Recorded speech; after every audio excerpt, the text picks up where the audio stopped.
after a rainy night, which wasn't too bad. The rain started lightly at about 5:30, and by 6:30 I got into shelter. I wasn't that wet, but I was wet. And most of it rained overnight, so that's the way I prefer my rain. Late in the day to 5 in the morning, and I'm happy. That's the way all rain should happen. And you'll see I have the camera level now. That's what I gotta do right now. Now I know the inclinations. Downhills usually do not, the uphills and downhills usually do not come out on camera. They look more level. But I figured I'd give it a shot. It's breezy today, and with everything being wet, moist, it makes it very cold. So I'm kind of bundled up. I got my gloves with the furry inside, or whatever it is, the warmer ones, and I got my jacket on and my shirts. So kind of miserable. It's going to be a short day today because I'm going to try to get to this gap coming up. I think it's Unicoi, and go into the town of Helen and get a hotel room. I'm thinking I would prefer a hotel room if I can get one at a reasonable price. If you wait till the weekend, get to another town 2 days up, the prices go up. So I'd rather do that. I'd rather try and get a cheaper price on. I think it's Thursday today, but I'm not positive. Haven't double checked. And take a day and enjoy myself. Alright, see you guys later. Probably won't be doing a lot. My batteries are low and everything else, so I do want to take the day off. So, alright. And that's the explanation for not much footage from yesterday too. My phone actually turned off on me. Now I only have like 20% left of anything, anywhere. So I wasn't even going to do this morning, and then I said, the hell with it, give it a shot. Alright, catch you later.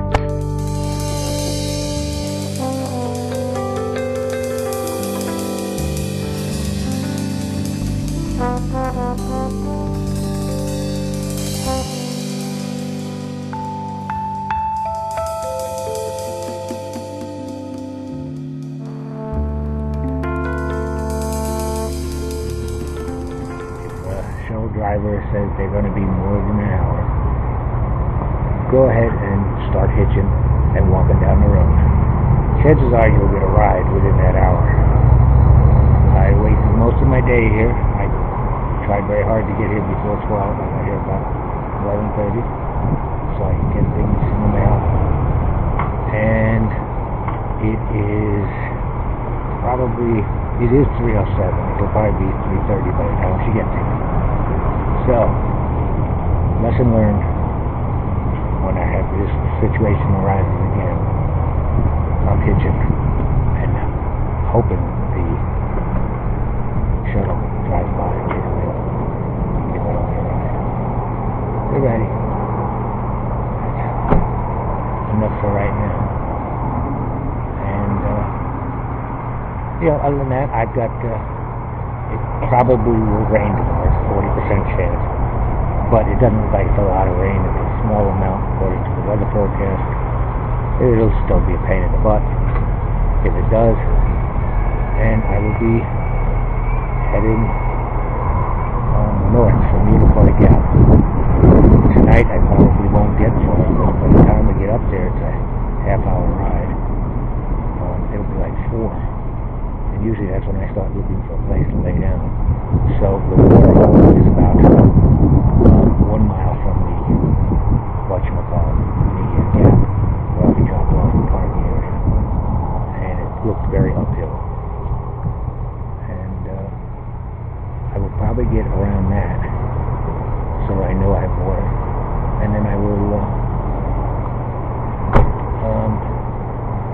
set up, and then I can leave in the morning with and fill up again and have a full thing of water to start the day. So I'll be a mile in, or maybe 2 if I don't find a spot right away. But the actual shelter is 4 miles up the trail, and I won't be able to make that. And I see my shuttle, so I'm going to turn this off now. Bye-bye. Climbed up from Unicoi Gap, and this is the first reliable water source, and it looks like a dream. And if I had to, I could camp here tonight. I could make a spot right around here. I don't have to, so I'm not going to. It's not even 5 o'clock yet, so I prefer to go further.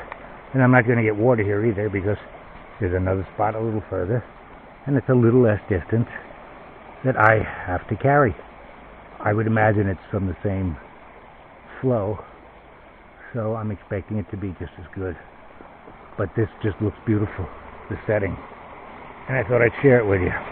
The other thing I thought I'd share with you, I am not overworked at all, I'm not defeated, not run down, and it was uphill most of the way, and it only took me 45 minutes as opposed to an hour or more, which for most of you will say, that's not very good, but for me, that is great. I was calculating an hour for that trip, because it's a little more than a mile, and I'm happy. I am getting better, and never really ran out of breath. I used my new technique, which I should explain better. I don't know if I did. If I did, cut it out. Just do me that favor. But what I do is I breathe heavy at the bottom, a little bit of hyperventilation for about 6 good breaths. Not overly heavy, just medium heavy, deep and slow, deep and slow. And then I try to keep that pace of breathing with every third or fourth step. Take another one. Take another one. And what I think is happening is I'm keeping the blood oxygen up, as opposed to waiting for it to get down, let's say, to 90 or 80%. And I'm not talking the pulse ox. That would be very bad, but it has to get down to a point where it goes ahead and tells the cardiopulmonary system to lift the throttle up and start putting out more. And either mine is set too low, or it's a common thing with a lot of people, I don't know, but that seems to have alleviated most of the problem. So I'm very happy, because the hills don't kick my butt. They're still hard, don't misunderstand me, but now it's not like I'm huffing and puffing and wondering if I'm going to get to the top, which is wonderful. I have no doubt I'll get to the top. Don't enjoy it. I'd rather it all be flat. They could flatten that curve up and down, but it's working. And I feel in great shape. So the 2 very light days, I probably had time to, and I overate both days intentionally to lay down some new muscle and repair whatever was ailing me. See y'all later. Thank you.